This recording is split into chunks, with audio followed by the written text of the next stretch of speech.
students are probably here, and most of you, I think, did pretty well. Matter of fact, the overall average is going up, up, up with the serious students. I've been watching. All right, I can't say about everybody, but the serious students, by that I mean you show up and take quizzes and you actually come to class. I'd say you're doing pretty well overall. And I'll say one other thing too. You'll thank yourself for being serious up to this point, because what I've seen in the past in this particular course, from here, Thanksgiving break to the end, people got so much to do, they're not serious, and they try to cram, and then they really get lost. I mean, it doesn't happen to everybody, but a lot of people. All right, today, first any questions about, you want me to go through the quiz? I think it was straightforward. Does anybody want? Yeah, okay, we go through it. If you want it, we'll do it.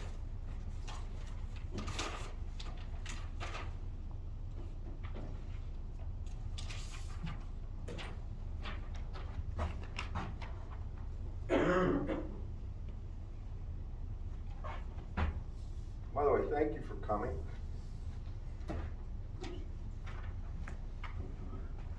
We'll see about this business that we won't mention right now. All right, so you've got a source here. This is 8 volts, and this is 10K.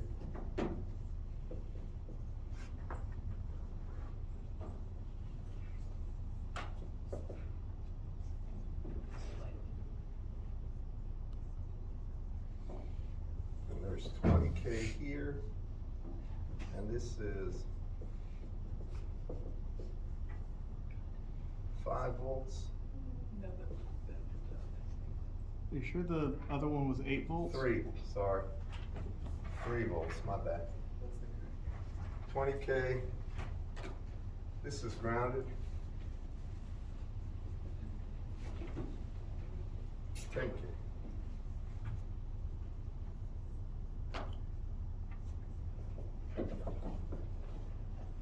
I think that's it.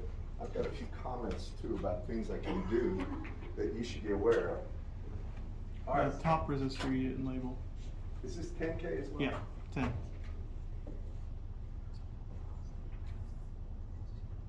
All right, ideal op amp, we know this is one of those things, just follow the laws. No voltage across the input terminals, no current into the input terminals.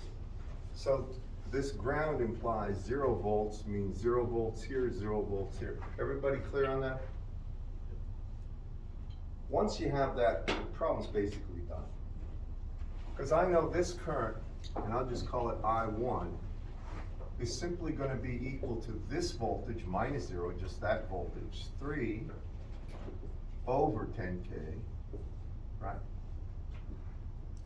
That's 0.3 milliamps. I'm just going to leave it as 3 over 10K. And I can say this current that's flowing this way, call it I2. I2 would be equal to simply 5 over 20K. And the units, of course, would be amps here, but I'm just showing this to make sure you understand where I got that. Everybody all right? Both of those two currents flow in this direction. They add together and they go up here where I3 is going to be equal to I1 plus I2. That's all. So I can say that's going to be the current there, and I can see this voltage here would be simply 10K times I1 plus I2. Since most of the people in here did very well, I think it's apparent. Y'all agree with this?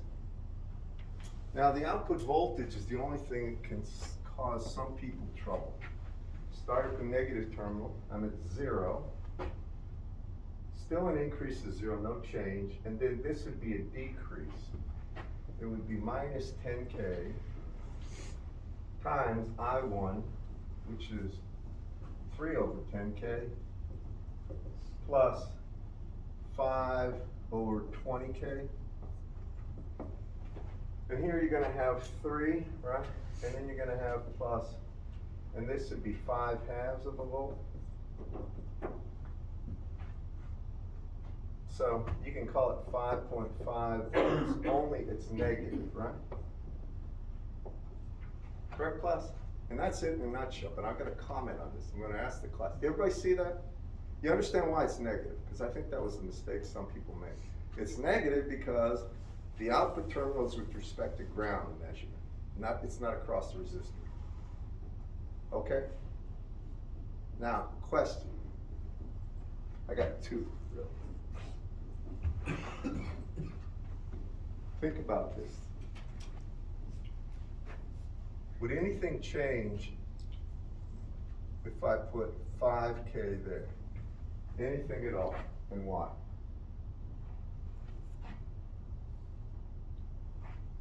No. Go through the reasoning.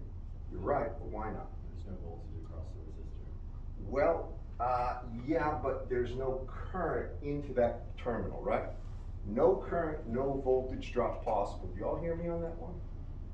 So it doesn't matter if there's a resistor here. This is real important you see that. If a resistor just goes to ground off that terminal, no current, all right, on the input. No change of the output, in other words. That's important to see. Another thing, now hear me on this one. I want you to think about this. We're going to modify this problem slightly because this is something I ask on final exams. You wanted some benefit to being here? I don't know how many people actually watch this. Now you're going to get something. Ready? Listen.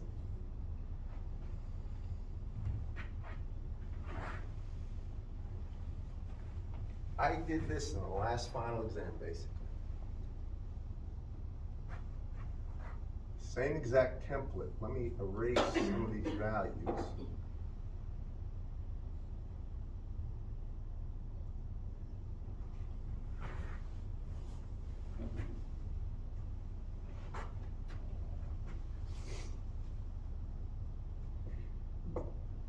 Notice the polarity. This is still going to be 3, pardon me. This will be 10K. Now, this is going to have a value of R, and this is going to be 3 volts as well. Notice the polarity again. Y'all with me on that?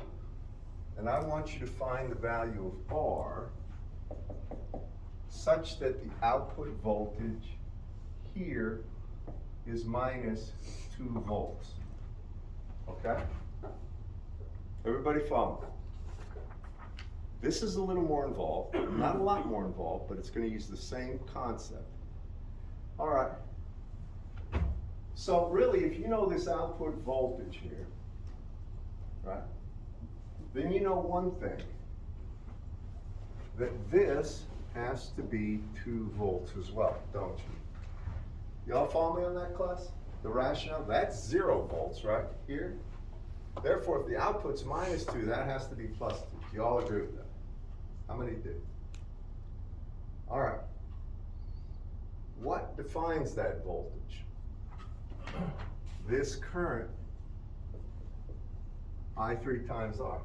So if I say I3 times R is equal to 2 volts, that would be true. Do you agree? Now what do I do next? What is I3 really? 1 plus I3. Actually, let me do this. I'm going to give this, let me make this 100K right now. I mean 10K, and there's a reason I'm doing this. So I'm going to make this 10K because that may not work exactly right if I don't. So I'm going to have I3 times 10K. There's still that R I'm asking you to find there. Do y'all see that? All right. Now I know that's still 2 volts. Now I know what I3 is, right? I3 is going to be 2 over 10K. Do y'all agree with that?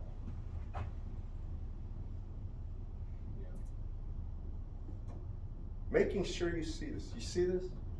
This is how you go back and reverse engineer something in a sense.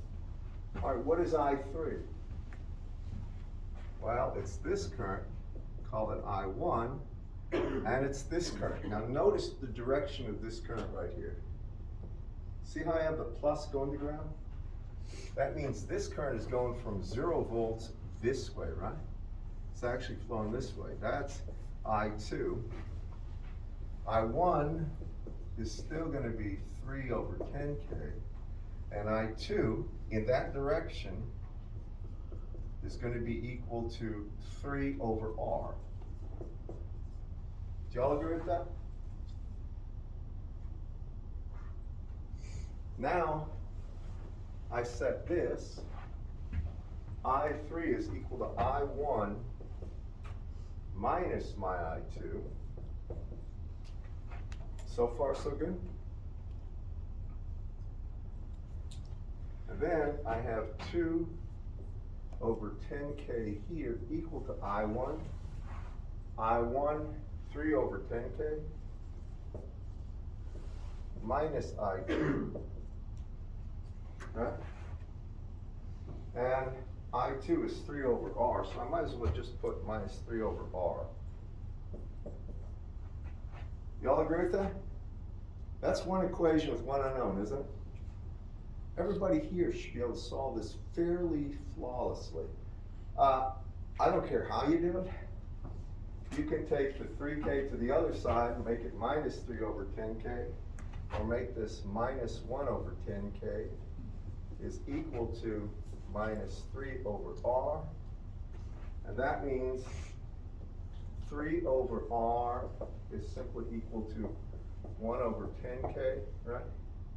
Or R is equal to 30K. Y'all see that? Now I've given a problem. These may not be the exact values, but the same template, reversing the sign and asking for a value of resistance. The people that understand this do this very well. The people are a bit confused, usually drop the ball on this one terribly. So I'm trying to show you this. Do y'all follow me? All right, that's a gift. Guaranteed you see something like this in a fine. Guaranteed. Did you have a question? Yeah, I have a question about, still have a question about when you're measuring the V naught with respect to ground, and you say it's gonna be a phase voltage on the 10K ohms there. I don't know how to get it. All right, you see how this is 0 volts right here? So 0 volts minus this voltage has to be this voltage, right? So minus 2 would be equal to minus 2. In other words, whatever the voltage is across that resistor, because the other terminal, the plus terminal is to ground, it has to be same magnitude, opposite sign. Y'all follow me on that, guys? Right? Yeah. How can you say the voltage is 2 volts? Like, I know it has to do with the out, but when the current is still 3 over 10. So 3 over 10 across The what? Say again? like the current that's going through that top resistor is still 3 over 10, right? You mean I3 is Yeah. equals I1 plus It's I2. actually 2. I3 is 2 over 10, right? Because this is 2 volts. So it's 2 over 10K, right? Right. Not But, 3. I was just confused how, like, you could say 2 volts is the voltage across that. No, well, resistor. here's what I define that first. Yes. That's the constraint. If that's minus 2 volts with respect to ground, right? It means here's ground, this has to be plus 2 volts, right? You see how I get the 2 volts? Yes. If you have 2 volts, that's gotta be 10K I3, right? Mhm. All right, what is I3? It's made up of this current I1 minus that current. Okay. I mean, y'all see this? It's not hard, but believe it or not, people drop the ball on this problem, this kind of a problem, because there's some little thing they don't understand, but I'm glad you're asking any questions about this. Are you good with that so far? Now, just as easily, I could have fixed this value and ask for the value of R to obtain an output voltage. You follow me on this? In other words, if I give all of the, you might say the voltages and resistances except one resistance, you can always find that resistance. Everybody follow me on that? As a matter of fact, it boils down to just one equation with one unknown in all these. But people that are unsure about things, especially if you're looking on YouTube, I'm gonna warn you about some of the stuff I've seen out there. They don't use ideal op-amps, they use non-ideal. And there's a whole lot of things that are added in that confuse people because they look at those things. I'm just warning you, the way I'm showing you is the way you do it, and to be frank about it, the way I design op-amps is with an ideal assumption. The only time it's non-ideal is if you need very precise measurements at low voltages. Then you have to worry about a non-ideal. But here, at least as far as I know, I've never had to do that, thankfully. Let's speak about this op amps. I see, kind of forgot, the 2-3 volt input, the -2 output. There's plus or minus 3 volts in. So totally is 6 input and 2 volt output. No, there's a total of 3 volts driving I1 and minus 3 volts driving I2. You can't say it's 6 volts. All right, they're separate voltage sources. They're not a single voltage source. So eventually the operate amplifiers is control the voltage or the Yes. current? Well, the ratios, ultimately, the operational amplifier allows you to do whatever you want. The only constraint is no voltage across, no current into, right? So you can create a voltage amplifier, right, just by ratios of the resistance from here to here and from the source to ground there. Or if you want to, and I'm not going to get off on this, but we can design operational amplifiers to solve differential equations. That was part of the thing I showed you last time. You can have operational amplifiers do summing, subtraction, integration, anything you want with input output. Amplification of the voltage is something that occurs because that's what these devices inherently do when they control the voltage across here and no current in. There'll be an output voltage that they control. All right. Did you have another one? Or not? Yeah, you. No, all right, I'm just making sure. All right, it's honestly, I'm just trying to show you this. Now, I gave you some problems that had capacitors and inductors with operational amplifiers. I want to make mention of 2 facts because I don't want to confuse you. And the reason I'm doing that is some of you will be dealing with filters. You'll be building circuits that are going to amplify voltages, but they'll be over a range of frequencies, and you want to make sure that the amplification doesn't change over the frequency range.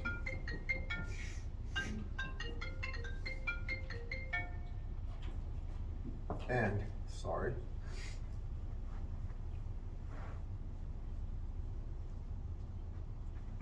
So, bless you.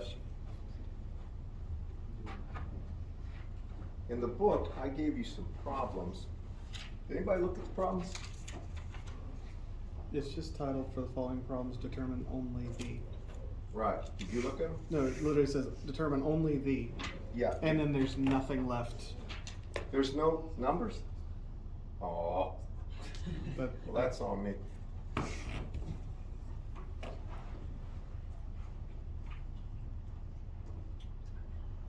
So can I have a question? So compared to the transistor using in the power company that only incorporate with the AC power, What- that say I have a solid or air as an impedance, that the 2 device, it's called transistor? transformer. Transformer. Transformer only coupled with the AC power, and they cannot doing any finite job like amplifiers because this transistor is doing with Well, coupled with the DC power. I think I can help you. That little triangle represents tens of thousands of transistors. and there's an additional power sources that aren't shown. The way it accomplishes what it does is, think of it like you're programming a computer would. It's engineered so that it forces those conditions to happen using a whole bunch of transistors, and I'm not gonna get there because that's an entire 2-semester course in itself. They only cooperate with the DC power. What? Op amps? Oh, yeah. Operational amplifiers work at frequencies, they're not limited in frequency. They work, and as a matter of fact, that was one of the problems that I meant to assign you, but I'm gonna go ahead and show you what I'm talking about now. So, here's the deal with operational amplifiers and what I call filters. When you have an amplifier, an operational amplifier, like such, and I'm just gonna put a resistor here, and I'm gonna call it R1 here, and then I'm gonna put a resistor here, R2, and I'm gonna put a capacitor in parallel with it. Now, the capacitor will have a reactance of minus J over omega C. It's 1 over J omega C, ohms. Are you all familiar with this, guys? Now, when we look at just this, if this is the input right here, and this is the output,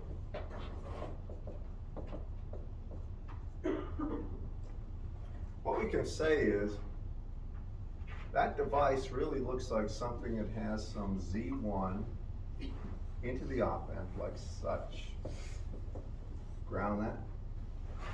Here's my VN. And there's some impedance Z2 here.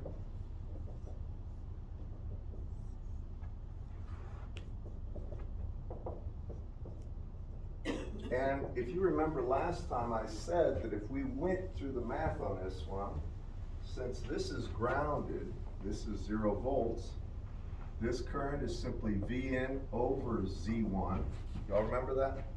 I'm just going through this to catch up, right? Everybody understands, mentally jog you, right?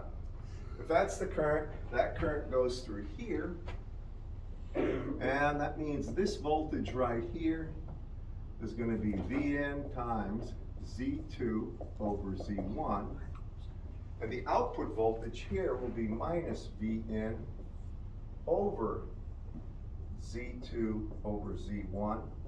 It's something that's called the voltage gain or voltage amplification.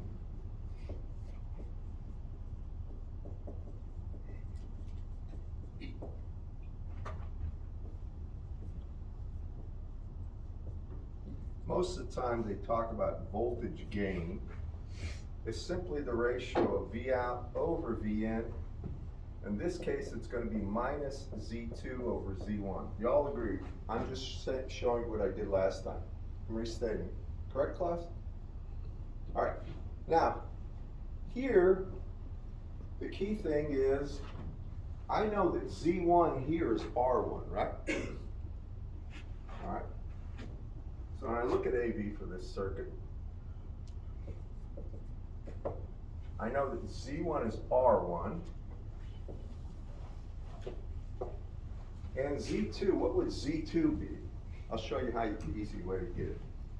I mean, this could be written as 1 over J omega C as well. Couldn't it, class?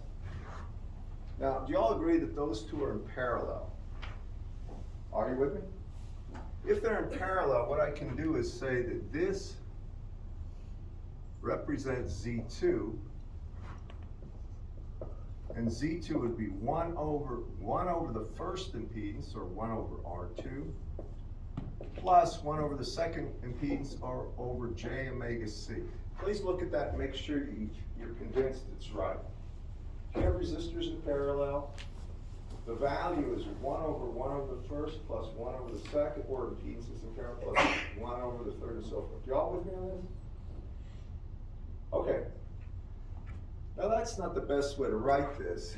Probably the best way to write this would be multiply both top and bottom by R2, and then you'd have R2, more convenient way. And it would be 1 plus J omega R2 times C. Do you agree with that? I'm just showing you, that's when I multiply top and bottom by R2. I'm trying to get this, Thing,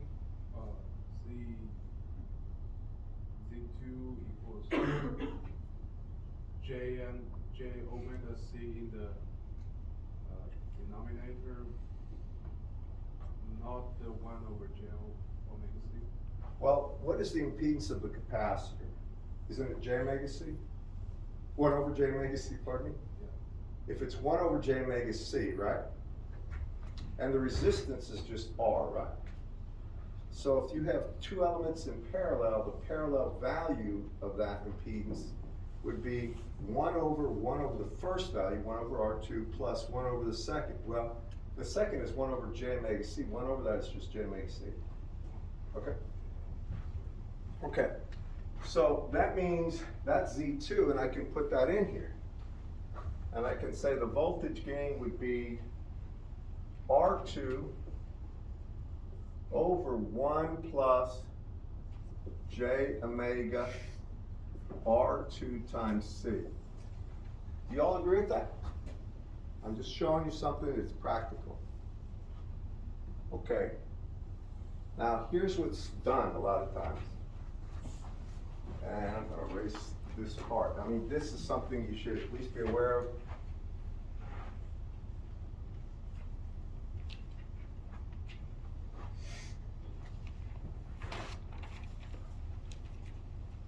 What they do in many, many cases, if you read information about any of the chips or the operational amplifiers that you use, you will see this. You'll see AV on this axis, and on this axis, you will see either omega or F. I'm going to put omega down on this axis. Actually, yeah, I'll leave it as omega for now. This axis will not just be AV. Usually it's going to be 20 times the logarithm of the magnitude of AB. I just want you to know for a fact that's what it is. I'm not going to test you on this part, but you have to appreciate what you'll see. And on this axis, this will actually be a logarithmic scale. So you would get something like a frequency of 1, then 10, then 100, and 1,000, and so forth. In other words, the linear spacing is logarithmically changing on the horizontal axis. You all with me? You've seen these things. Now, when you look at this right here, magnitude of that, if I take the magnitude of this, well, you all see I have R2 over R1 for sure. That's this divided by that. That's magnitude, right? Getting rid of the negative. Then I need the magnitude of that. So it's 1 over, and it would be the square root of 1 plus omega R2C squared. You'll see why I'm doing this in a second. Y'all with me? Now, think about the case when omega is small.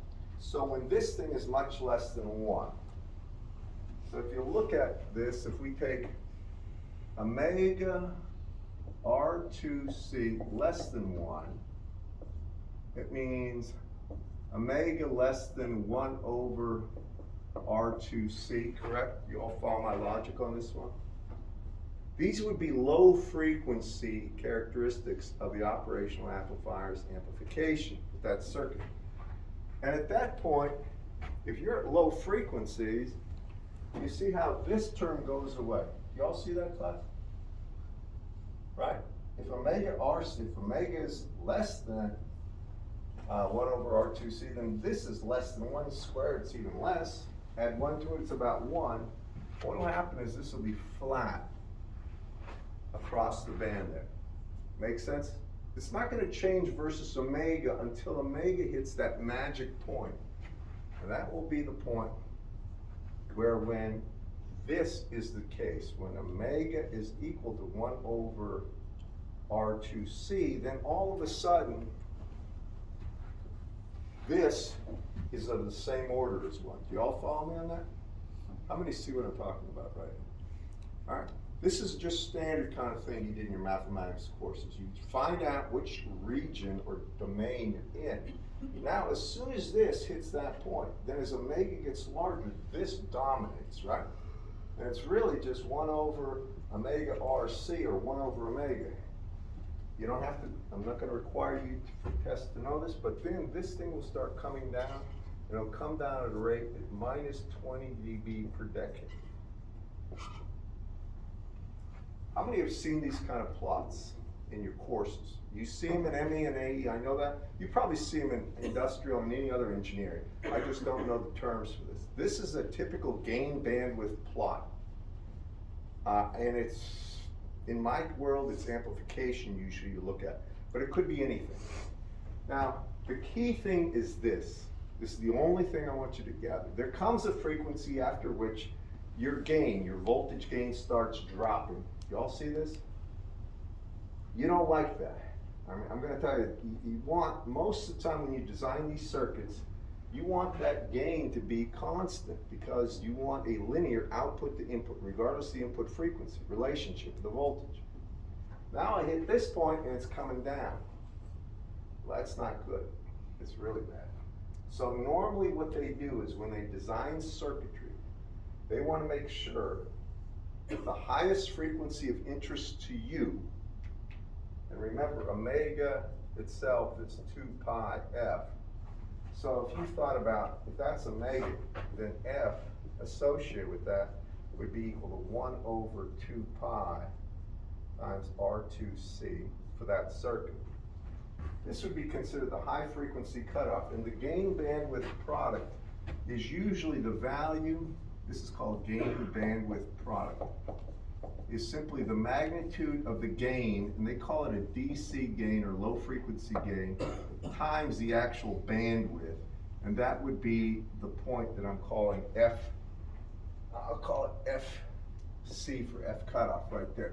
That's a gain bandwidth product. Now, I'm not going to go down this path too far, but I want to tell you, for an operational amplifier, the gain bandwidth product is a constant, and I can adjust the actual point where this thing cuts in, or I can adjust the gain. But the thing is, the gain bandwidth product will limit how high up on the gain axis I can get before it starts falling off. Now, here's one thing I'm just going to throw at you with this, and I'm going to move on. Y'all listen to stereo, I mean, you listen to high quality sound systems, right? Isn't it? What is it? You got 5-channel? I just know hi-fi, right? Well, high fidelity sound was stereo, then it was quadraphonic when I was in college. Now they have surround sound, I think it's 5-channel, right? You have a subwoofer and you have 4 major channels, all right? Well, those sound systems are really appreciated if you have high fidelity equipment that is going to be driving the speakers, and so they're good speakers. And your ear can pick out the difference between a good replication of something like an orchestra or something like this and a poor one. You can hear, you know how, about the limit to what you can hear? Your upper frequency? 20,000 hertz. About 20,000 hertz. Very few people can hear above that. I can't get to 20,000. If I get 13,000, I'm doing real well because I've been around a lot of loud noises, guns and stuff like that, and I'm old. All right, you're young, you probably can hear it. My nieces can hear all that high frequency stuff real well. Well, when you're talking about amplifying a signal in the audio range, a lot of amplification, then you have to design amplifiers that won't start doing this for the high frequency component. Not only that, your speakers themselves have an inertia. And the higher the frequency, the harder it is for them to push the same amount of power out of that speaker. So there's inertial, they do things where they literally design the entire system. This is Bose. Do you know who Bose is? Bose speakers? Professor Bose at MIT did this because he got fed up with what he could buy on the market. He said, well, look, I know that this is the characteristics of, say, the output, input for a speaker. Input, actual power density versus, power versus frequency, and it starts falling off, and that might be 8,000 hertz. So what he'll do is design an amplification system that'll have the inverse of this. So the product of the amplification systems call it a transfer function, times the speaker's power out is flat. There'll be no distortion. How many have heard of high efficiency, or I should say low efficiency flat speakers or something to that effect? It used to be Advent and AR were this way. I don't know anymore. And what they would do is they would do all sorts of things. They would have what are called active crossovers, and they would have a way to guarantee that the sound would be replicated with the same power level at all frequencies, all right? You feed them. That's usually expensive.